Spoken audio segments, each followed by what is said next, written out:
Most languages are at least somewhat decipherable. You can pick out roots of words in German, French, Italian, Japanese, but the Czech signs were full of Z's, punctuation accents, familiar letters and unfamiliar combinations. The word for restaurant was clearly restaurant, A-C-E. How would you pronounce that?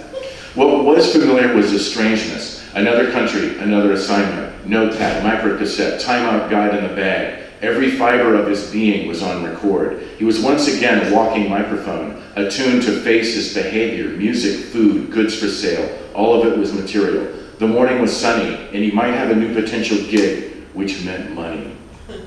He knew the drill. Learn the basic polite words first. Good morning, hello, thank you, I'm sorry. Wallet in the front pocket. Bank ATMs for the best exchange rate. Seek out the shade. Only tourists walk on the sunny side of the street. Order what the locals are eating or drinking, even if it looks disgusting. If you need the street perspective, ask a cabbie, bartender, or sex worker. Act like a citizen of the world. Don't wear the American flag. Who would do that? Who would travel thousands of miles to another country and then walk around with your own flag on your clothes? Definitely a dick move. Avoid other Americans. You'll just get caught up in a stupid conversation about something back home. Especially now, following the 2003 invasion of Iraq, Americans were not popular overseas. We represented the world's overgrown child, a stumbling, obese cliche of capitalism, colonialism, racism, regime overthrow, mismanaged humanitarian efforts, and pop culture that poisoned everyone's minds. If someone asked if you're Canadian, you said maybe. If they insisted that you're from America, you said San Francisco. It played better.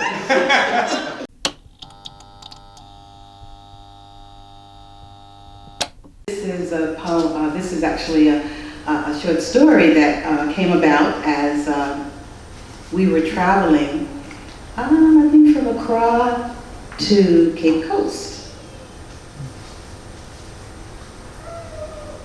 Circumstances dictated limited quarters. However, commuting by bus gave us poets an opportunity to dove, inquire, and discover more about Ghana. On those commutes, we poets got to know each other a little better. We talked a lot. Sometimes we ate more than we talked.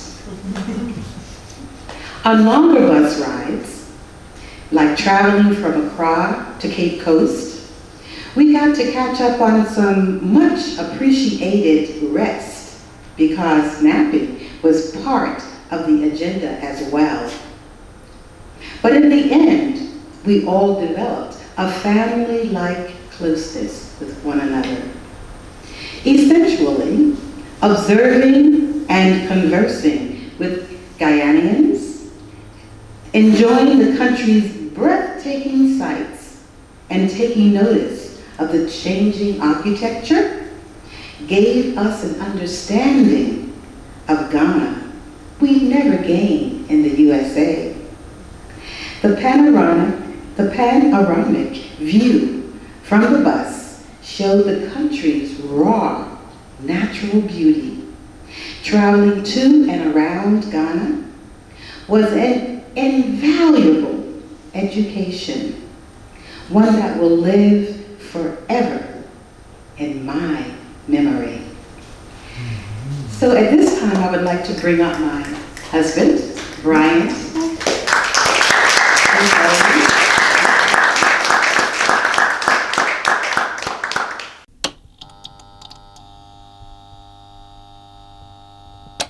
Welcome everyone. It's a pleasure to be here. My name is Bryant Bolling. And I am Zakiyyah G.E. Capehart-Bolling. And we are the TuBeNu Cultural Gatherers.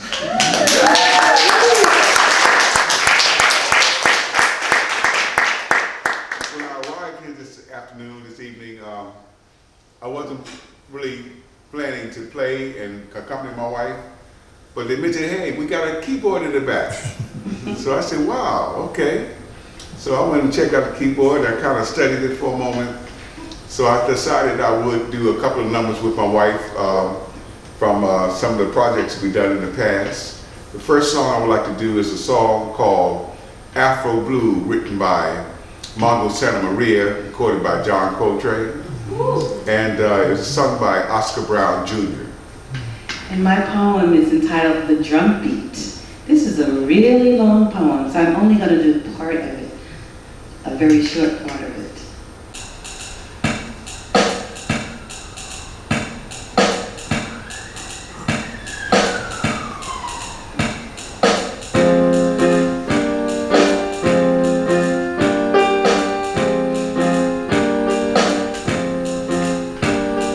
Dream of a land my soul comes from.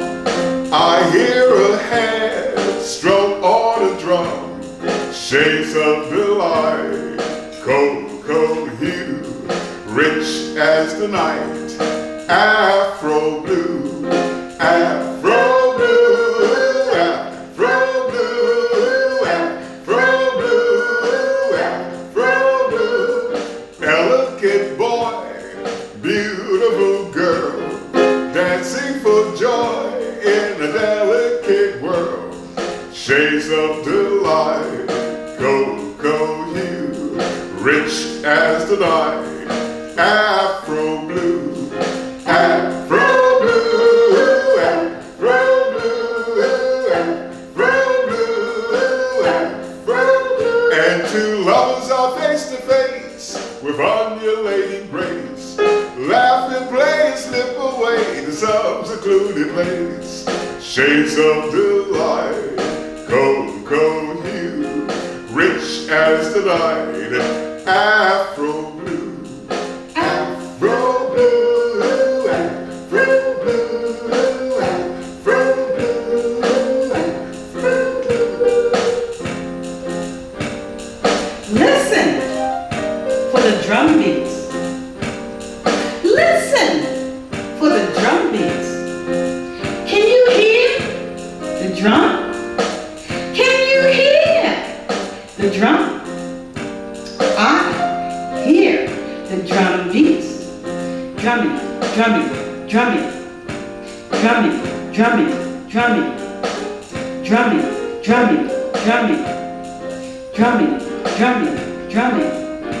The elders say the drum beat mimic our heartbeats, for it is the lifeline of our existence. Without our heartbeats, we cannot continue to live. Without the drum beats, we forfeit to give to each other the legacy of our ancestors, for they taught us to always stay close to the drum beats, the drum beats, the drum beats. It is important that we continue to love, honor, respect, cherish our rich heritage, because Africa is the cradle of all civilization.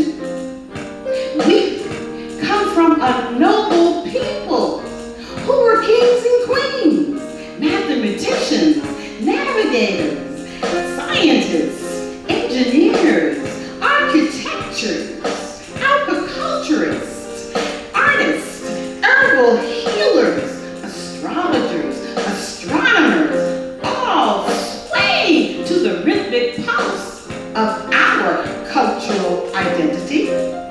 The entire continent of Africa communicates through the drum beat, the drum beat, the drum beat. Whether from north, south, east, or west of the motherland, you can hear the drum beat resounding from Mother Africa to South America, North America, Asia, throughout the entire universe. So listen for the drum beats. Listen for the drum beats. Can you hear the drum? Can you hear the drum? I hear the drum beats. Drumming, drumming, drumming, drumming, drumming, drumming, drumming, drumming, drumming, drumming, drumming, drumming.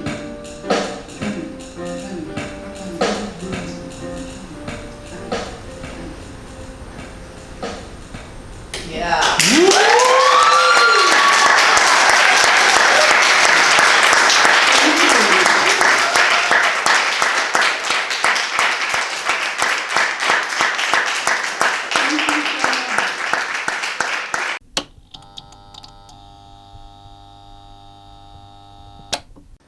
Bequeathal. Lem reaches for the crock of bear grease, and my cock stiffens like a corpse. He smears the seam with a calloused thumb. It gleams a fat and skin feast. I leave my fear in a jar, near enough to hear his heave, his stiff beavers sawing my hand clear and dragging it to a leak.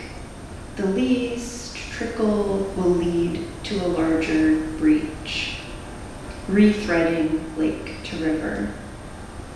A dam, a single bead of water.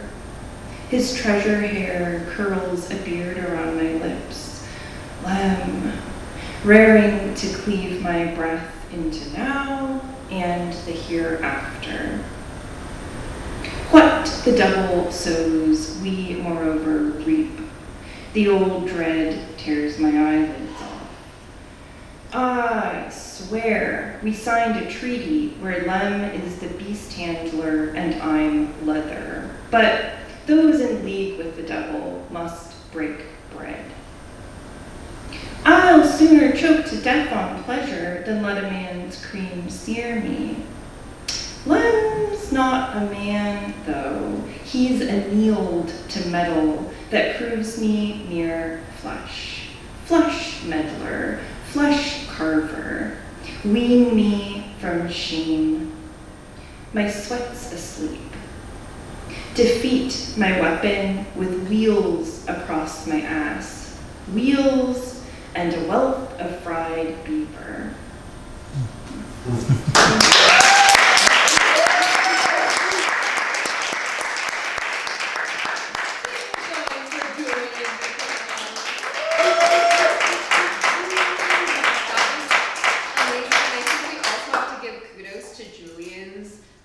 Handmade poncho. Yeah. Handmade poncho. Costume to fit the wild, wild west.